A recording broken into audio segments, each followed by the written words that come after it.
Como é que a gente define o que vem a ser corrosão? Então vamos lá. A corrosão, este mecanismo que eu vou apresentar para vocês, pessoal, é um dos mecanismos possíveis. Dependendo da literatura que você pesquisa, você percebe diferenças na interpretação e explicação da corrosão. Então não se preocupe com isso. Então, começando pela imagem, a gente pode entender o que a corrosão, e vamos especificar, do ferro, nada mais é do que a oxidação do ferro, obviamente mudando a composição do material. E podemos afirmar que a corrosão quase sempre ela não traz benefícios para uma parede, para uma ponte, concordam comigo? Se você pode provocar uma corrosão até numa peça artística, e tudo bem, seu objetivo é um objeto de arte. Mas a gente pode pensar que a corrosão é um fenômeno químico no qual o ferro se oxida e essa corrosão tem que ser sempre atacada e corrigida para que não haja desabamentos de pontes, de prédios, de, por exemplo, estádios de futebol, tá? É só para a gente contextualizar aqui para entender para que a gente aprende o que é corrosão. Então vamos lá. Você está vendo aqui na imagem, de cara, aqui tem uma superfície embaixo de ferro, e essa superfície de ferro, vou pegar aqui a caneta, pronto. Você está vendo aqui uma superfície de ferro, ok, gente? Obviamente tem o ar, né? E tem aqui uma umidade, ou seja, uma gota d'água. E é claro, gente, que nesse ar, é lógico, existe a presença do gás oxigênio. Bom, o que a gente já pode imaginar é que a formação da ferrugem, né, que claro que contém o ferro na ferrugem, a gente pode imaginar que a ferrugem ela é formada a partir da reação do ferro, do oxigênio que está presente na água. E é isso que a gente vai concluir no final dessa tela. Então vamos lá. Primeiro, ou concomitantemente, melhor dizendo, ou seja, ao mesmo tempo, a gente vê reações de oxidação e de redução acontecendo. Vamos ver então o que acontece com o ferro. O ferro sofre oxidação, como eu já havia dito. Então veja bem, pessoal, 2 mol de ferro sólido, né, se transformam em 2 mol de ferro, 2 mais, que é solúvel na água, e são liberados 4 mol de elétrons. O potencial de oxidação do ferro é mais 0,44 volts. Ok. Aí você se pergunta, tá, professor, mas quem é que ganha elétron? É o oxigênio. Então veja bem, como eu avisei, gente, é um dos mecanismos de explicação, tá? Você está vendo aqui na semi-reação de redução, oxigênio gasoso ganhando elétron, né, na presença de cátions H+. Eu vou evitar a partir de agora a utilização da palavra mol, né, porque a gente vai interpretar da mesma maneira. Então, o gás oxigênio ganha elétrons na presença de cátions H+, ou seja, um meio ácido, produzindo água líquida. O potencial de redução desta semi-reação é mais 0,81 volts. Ora, se a gente soma a semi-reação de oxidação com a semi-reação de redução, você pode perceber que a gente obtém esta reação global. Veja bem, aqui, ó, né? 2Fe, 2 ferros, mais 4H+, mais O2. A gente pode cortar 4 elétrons com 4 elétrons, produzindo 2H2O. Estamos somando as duas semi-reações, como você vê aqui, ó, após esse traço, não é verdade? E você somando essas duas semi-reações, uma de oxidação, uma de redução, você obtém a reação global, onde mostra o que é importante entender, que o ferro ele passou de NOx 0 para mais 2, portanto o NOx do ferro aumentou, ele oxidou, ele perdeu elétron, não é verdade? Mas quem ganhou elétron? Né? Foi o oxigênio, porque o oxigênio no O2 ele tem NOx 0, então ele passa de 0 para menos 2 na água. O NOx do oxigênio diminuiu, significa que ele reduziu, significa que o oxigênio ganhou elétron. E você pode perceber, pessoal, uma coisa muito importante que a gente viu na outra videoaula sobre espontaneidade de reações de transferência de elétrons, que a força eletromotriz dessa reação global de óxido-redução, ela é igual a mais 1,25 volts. O que significa o quê? Que quando a força eletromotriz de uma reação de óxido-redução é positiva, essa reação ocorre espontaneamente. Muito bem. A partir de agora, como eu disse para você, vou mostrar a você um tipo de interpretação que vai chegar na formação da ferrugem. Veja bem, nós vamos agora somar estas três equações, esta que eu acabei de me referir, com as duas próximas. Veja bem, a primeira equação, ela representa a transformação do ferro em ferro 2+, perdendo elétrons, claro, e o oxigênio gasoso na presença de água, né? Na presença de água, ganhando elétron. Muito bem. Agora, o que nós vamos mostrar para você? Que o ferro 2+, ele já é o ferro oxidado. Ele pode reagir com mais oxigênio na presença de mais H+, e oxidar mais ainda, ou seja, o ferro 2+ pode se transformar em ferro 3+, ou seja, houve a oxidação de novo do ferro, mas agora de ferro mais 2 para ferro mais 3. Ok. E aqui na terceira etapa, pessoal, a gente mostra que esse ferro mais 3 formado, ele ao reagir com água, né, produz H+, e produz o que uma das maneiras da gente escrever, de representar a ferrugem. Esta ferrugem aqui está representada como óxido de ferro 3 hidratado. E essa ferrugem está até representada nessa imagem aqui em cima, ó, gente, olha lá. Óxido de ferro 3 hidratado. Eu gostaria de avisá-lo que não existe só essa maneira de representar ferrugem. Dependendo de onde você consulta, você verá a ferrugem representada como Fe2O3.H2O, ou seja, um óxido de ferro 3 hidratado, mas também pode aparecer outras maneiras de representar ferrugem. Por exemplo, hidróxido de ferro 2, hidróxido de ferro 3, ou mesmo um óxido básico de ferro. Tá? O importante é você perceber, gente, o contexto geral do mecanismo de corrosão do ferro. E, finalmente, quando a gente soma essas três reações que estão aqui abaixo, você, ao somá-las, eu já cortei aqui na tela, né, usando essa linha preta, eu cortei reagentes e produtos que estão em igual quantidade, né? E você obtém, finalmente, a reação global. E aqui, pessoal, é o que é mais importante, veja bem, a formação da ferrugem, o ferro sólido presente no aço, presente numa grade, presente em qualquer material que você imaginar, que você sabe que tem ferro, ele reage com oxigênio na presença de água, produzindo o óxido de ferro 3, porque o ferro aqui é mais 3, hidratado. Isso é a ferrugem, de coloração marrom avermelhada. Inclusive, a cor da ferrugem, ela varia um pouco, e como eu disse agora mesmo, a cor da ferrugem, ela pode variar algumas tonalidades dependendo da composição dessa ferrugem.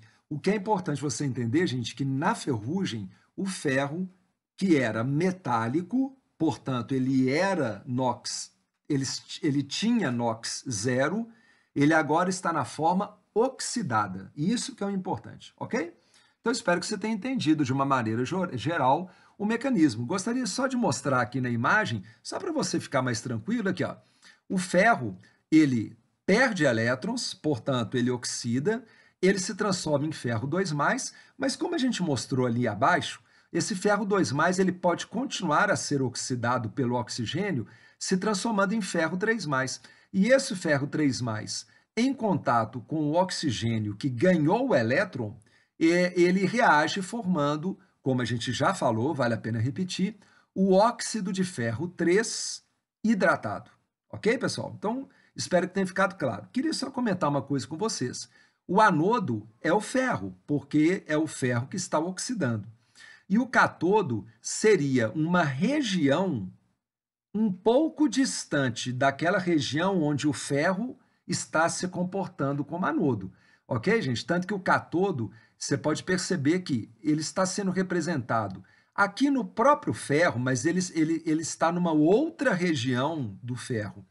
E você pode perceber também o quê?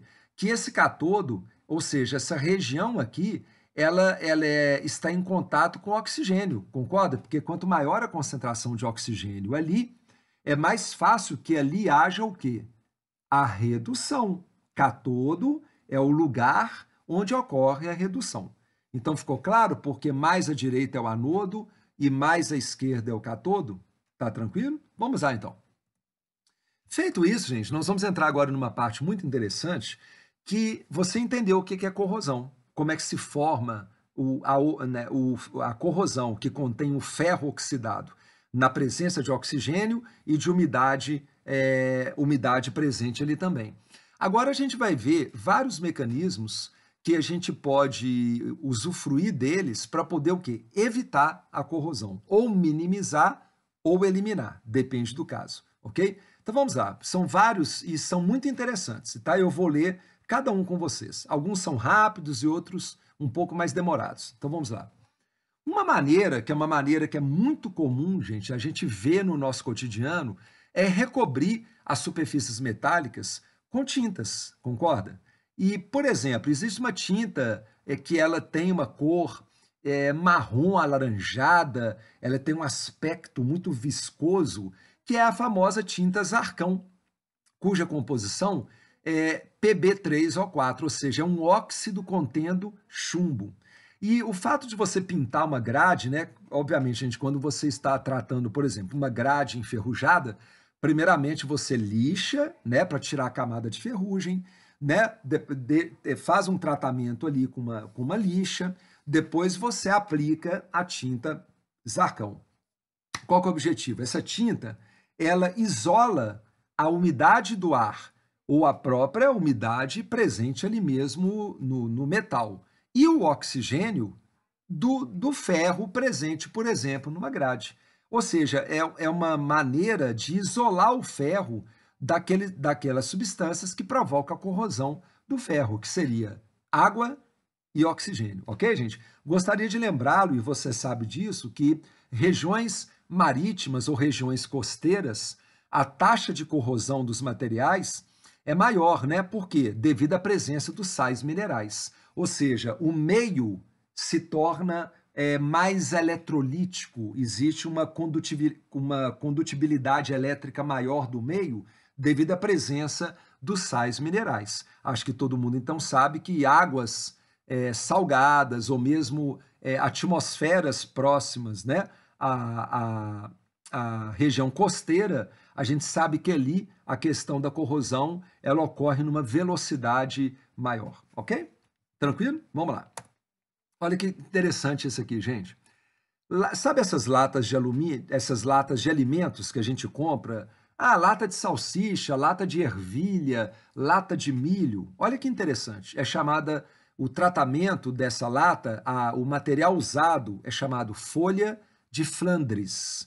E a gente vai ver aqui com detalhes como é que funciona essa proteção contra corrosão.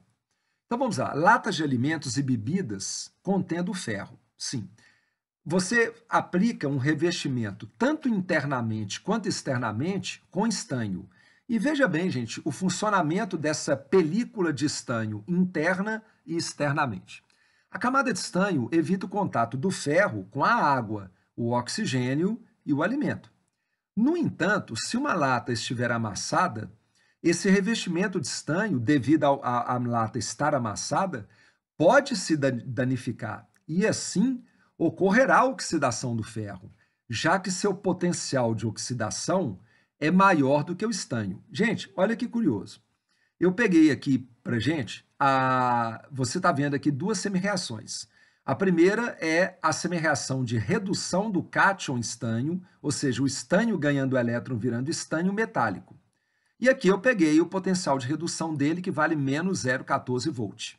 Da mesma maneira, eu peguei a semirreação de redução do ferro 2+, no qual ele se transforma em ferro metálico, né? Ganhando elétron, claro.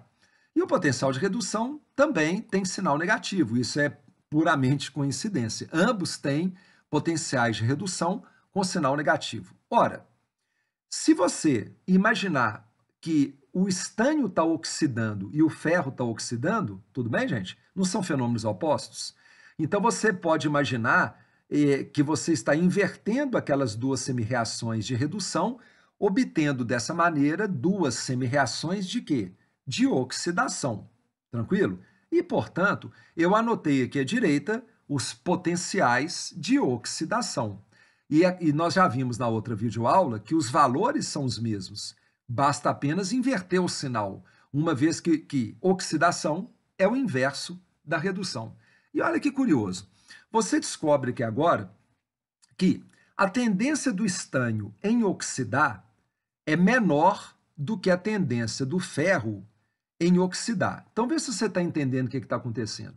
Quando você aplica o estânio na frente do ferro, cobrindo o ferro, como o estânio tem menor tendência de oxidar do que o ferro, a gente imagina que ele não vai oxidar. E assim, ele funciona ali como uma película, protegendo o ferro. Porém, se por algum motivo amassar ou riscar, você concorda que onde riscou ou amassou, o estânio sai da frente do ferro e, portanto, ao deixar o ferro em contato, exposto à umidade do ar, ou a umidade ali mesmo da lata, e o próprio oxigênio, o que vai acontecer com o ferro? Ele vai oxidar, porque, como você está vendo pela comparação dos potenciais de oxidação, a tendência do ferro em oxidar é maior do que o estânio.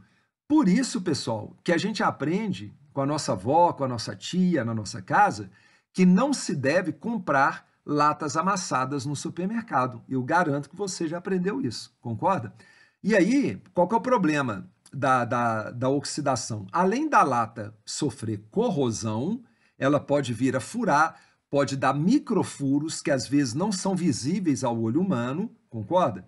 Então ali pode haver uma contaminação vindo de fora, e aí o alimento pode então ser, além de tudo, o alimento pode ser contaminado com íons ferro 2+, ok?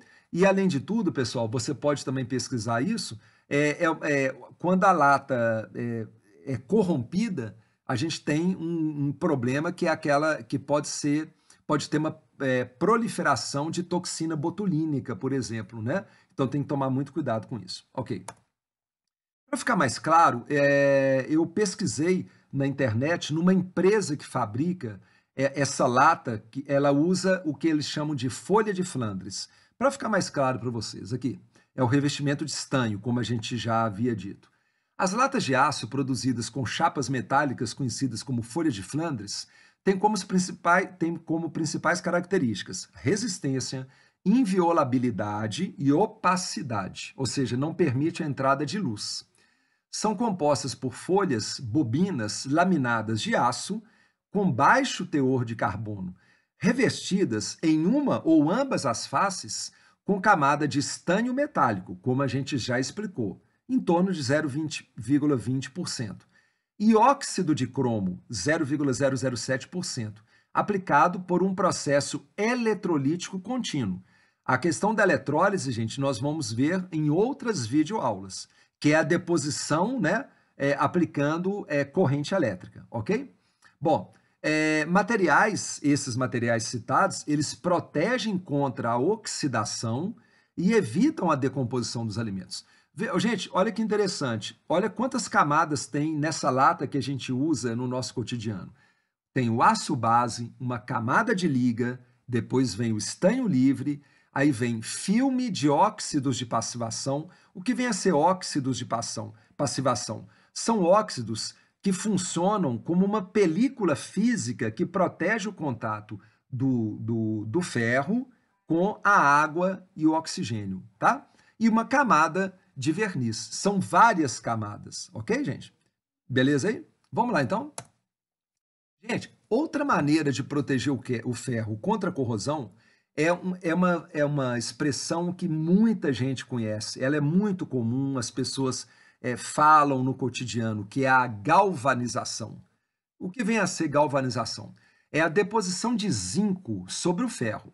Então, você já se tocou. É mais uma maneira de proteger o ferro e evitar que ele entre em contato com a água e com o oxigênio. Mas veja bem que curioso, tem uns detalhes aqui um pouquinho diferentes ali da folha de Flandres. Bom, o primeiro, claro, que lá usa estanho e aqui usa zinco. Então vamos lá. No processo de galvanização, o ferro é recoberto por uma fina película de zinco. O zinco se oxida mais facilmente que o ferro. Então, da mesma maneira, gente, veja bem, olha lá, eu peguei duas semirreações, a de redução do ferro 2+, o seu respectivo potencial, ou a de redução do zinco 2+, seu respectivo potencial de redução. Inverti. Do lado direito, você tem os dois potenciais de oxidação. De quem? Do ferro metálico e do zinco metálico. E isso é para provar para você a frase que está acima. A tendência do zinco em oxidar é maior do que do ferro. Tudo bem? Então, podemos continuar ali. Portanto, o zinco em contato com ar, ele vai se oxidar, porque a tendência dele de oxidar é maior do que do ferro. E, porém, galera, olha que curioso. Ao oxidar, ou seja, ele vai perder elétron, o oxigênio vai ganhar o elétron que ele vai perder, formando, então, óxido de zinco, ZNO sólido. Ali no ZNO, você percebe que o zinco é +2, portanto, ele está oxidado, e o oxigênio do ar, cujo NOx é 0, ele agora está na forma de oxigênio -2, ok, gente? O oxigênio ganhou o elétron, o NOx diminuiu, ele reduziu. E o que tem a ver esse óxido de zinco? E esse óxido de zinco funciona como uma película aderente que vai proteger o ferro do contato com o oxigênio e a água. Então veja bem, pessoal, vê se você consegue imaginar o ferro, na frente dele uma camada de zinco, mas uma parte desse zinco em contato com o oxigênio se transformou em óxido de zinco. É como se a gente tivesse ali um reforço das películas que protegem o ferro. Concorda comigo?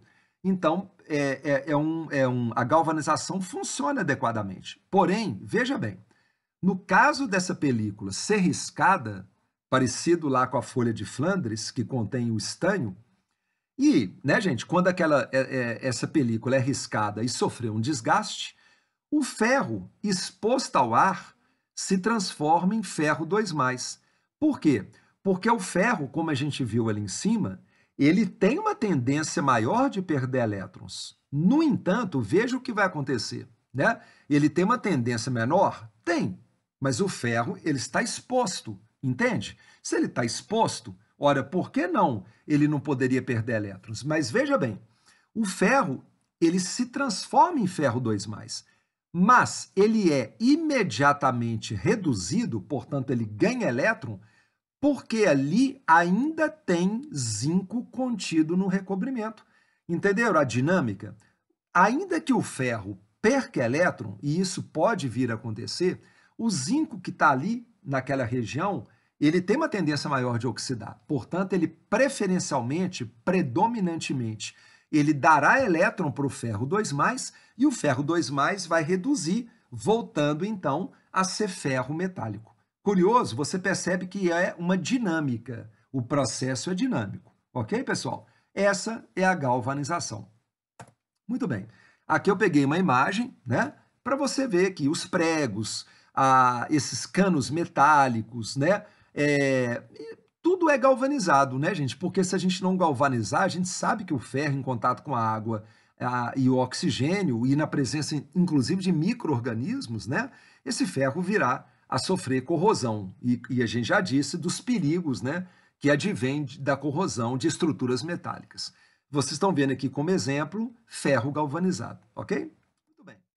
Vamos agora para outro tipo de proteção contra corrosão, que é o famoso e velho conhecido metal de sacrifício. Olha que curioso. Uma outra forma de proteger o ferro da corrosão é mantê-lo em contato com um metal que seja mais propenso à corrosão do que o ferro. Ou seja, esse metal, se ele é mais propenso a sofrer corrosão do que o ferro, é um metal com potencial de oxidação maior do que o ferro, concorda? Normalmente se utiliza o metal magnésio para esta finalidade, devido ao seu baixo potencial de redução, ou seja, se ele tem baixa tendência de ganhar elétrons, obviamente que ele tem uma maior tendência de perder elétrons. Então, ele tem um alto potencial de oxidação. Esse metal é conhecido como metal de sacrifício. Sacrifício vem da onde que vem essa ideia da palavra sacrifício? Porque ali, ele que vai ser sacrificado, ele que vai sofrer corrosão, ele que vai ser desgastado. Enquanto existir esse metal em contato com o ferro será protegido do processo de corrosão. A proteção cessa quando o metal de sacrifício, que está ali acoplado ao ferro, né, se oxida totalmente. Este tipo de proteção é muito utilizado, por exemplo, em cascos de embarcações. Esse é um exemplo, gente, tem vários exemplos. Tubulações debaixo da terra. Você pode imaginar, por exemplo, um poço de gasolina, onde debaixo da terra pode ter um compartimento metálico, onde eles guardam um determinado combustível. Então, essas estruturas metálicas, canos, tubulações, o próprio barco, o navio, como a gente vai ver aqui, eles passam por tratamentos usando o quê? Pintura, o próprio aço escolhido, né, para compor ali aquela estrutura, o tipo de aço, a pintura utilizada, e outra maneira também é usar o metal de sacrifício. Então veja bem, gente, dá uma olhada aqui na explicação sob o ponto de vista das semi-reações.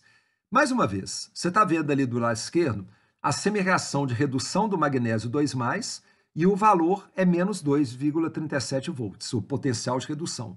Idem para o ferro 2+, potencial de redução menos 0,44 volts. O que nós vamos fazer? Mais uma vez, vamos inverter o sinal do potencial de redução para a gente ver o valor do potencial de oxidação. E aí, tudo se casa. Qual que é a tendência do magnésio em oxidar? Bem maior do que do ferro. Então, gente, os metais que têm potenciais de oxidação maiores do que do ferro, eles podem vir a funcionar como metais de sacrifício. Concordam comigo? Beleza? Então, é muito interessante se numa questão te derem o potencial de redução, eu sugiro que vocês invertam o sinal para analisar o potencial de oxidação, tá? Porque muitas vezes a gente confunde porque a gente fica olhando muito só o de redução, ok, pessoal? Vamos lá, então? Olha que interessante. Corrosão e proteção contra corrosão usando metal de sacrifício. Eu coloquei até ali um resuminho ali em cima. O potencial de oxidação desse metal, que está sendo usado como metal de sacrifício, ele é maior, obviamente, do que o potencial de oxidação do ferro. Porque senão, como é que ele vai oxidar preferencialmente no lugar do ferro? E aqui está uma representação até muito parecida com aquela imagem da explicação da corrosão. A diferença que agora vocês estão vendo, veja bem, o ferro, só que ligado a ele, nós temos, por exemplo, como metal de sacrifício, a gente comentou ali atrás sobre o magnésio, mas o zinco também pode ser usado como metal de sacrifício. Por quê? Porque ele tem uma tendência maior do que o ferro de sofrer oxidação. O potencial de oxidação dele é maior do que do ferro. Então veja bem, gente, quem vai oxidar preferencialmente? O zinco. Ele é um metal de sacrifício, portanto ele é um ânodo. Aqui está a semi-reação de perda de elétrons dele, oxidação. Ora, esse elétron que ele perde, esse elétron ele vai para a região catódica, como eu falei ali agora mesmo, quando eu estava te explicando corrosão. Esse movimento de elétron para uma região catódica faz com que ali, né, e ali é onde está o ferro, né, gente, ok? Aquele oxigênio que está ali, mais a gota d'água, que representa a umidade, entende? Esse oxigênio vai ganhar o elétron, mas ele vai ganhar elétron predominantemente de quem? Do zinco, que está atuando como metal de sacrifício. E o ferro, ele fica, vamos dizer assim, imune. Ele não oxida, porque o zinco oxidou no lugar dele. E como a gente comentou, ainda que o ferro, de alguma maneira, venha a perder elétrons, oxidando, mas o zinco ele tem uma tendência maior de oxidar. O que o zinco vai fazer? caso o ferro venha a se oxidar, o zinco vai dar elétrons para o cátion ferro 2+, entenderam? Então, o ferro 2+, que pode vir a aparecer, ele ganha elétron do zinco, porque o zinco tem maior tendência de oxidar. E o que acontece com o ferro 2+? Ao ganhar elétron, ele volta a ser ferro metálico, o que não compromete a estrutura que está sendo protegida. Entenderam, gente? Pessoal, obviamente que você deve estar imaginando que o metal de sacrifício sofre desgaste, como a gente vai ver aqui. Aqui, essa é a foto, né, de um navio que está ancorado, né, está ali sofrendo, né, uma limpeza. Então eles pintam de novo, eles dão uma olhada, né, dão uma geral, vamos dizer assim, né, sem muitos detalhes, aqui no casco do navio, né, fazendo uma manutenção preventiva, né? E uma coisa que eu também queria comentar com você, gente, é que existe uma outra maneira de proteger embarcações contra a corrosão, que é chamada, que é aplicando no casco, aplicando na estrutura do navio uma corrente chamada corrente impressa. E esses detalhes eu não vou aprofundar, porque eles aprofundam um pouco relacionado com física, mas o que eu quero te explicar é que além da pintura adequada, da manutenção dessa pintura, né, do aço corretamente utilizado para uma embarcação e da utilização de metais de sacrifício, como vocês estão vendo ali, ó, grudados no casco do navio, eu vou passar mais uma tela. Aqui, ó. E tem uma foto aproximada do metal de sacrifício, tá vendo, gente? Pode ser uma barra de magnésio, pode ser uma barra de zinco, ok? Então, olha lá, você percebe que aquela barra ela vai sofrer uma corrosão. Na hora que ela está muito corroída, né, o que as pessoas que fazem a manutenção da embarcação fazem? Tiram aquele pedaço que está carcomido ali, quebrado, todo corroído, e colocam ali, né, encaixam direitinho, né, prendem bem para não soltar, uma nova placa contendo metal de sacrifício, que, como eu disse, pode ser magnésio, pode ser zinco, tem outros exemplos também. Mas eu queria dizer para vocês que eles aplicam na embarcação uma corrente elétrica chamada corrente impressa. Para quê? Porque essa corrente ela transfere elétrons para o ferro que está na embarcação. Ora, se eles aplicam uma corrente chamada corrente impressa e essa corrente transfere elétrons para o ferro, você está evitando que o ferro perca elétrons. Entenderam? Essa corrente impressa, que também é um mecanismo de proteção contra a corrosão. Gente, queria sugerir veementemente para vocês. Vocês querem ver o zinco utilizado como metal de sacrifício para embarcações? Eu sugiro que vocês vejam no YouTube esses 2 vídeos que eu selecionei para vocês. Ok, pessoal? Tudo bem aí? Tranquilo? Vamos continuar então, né?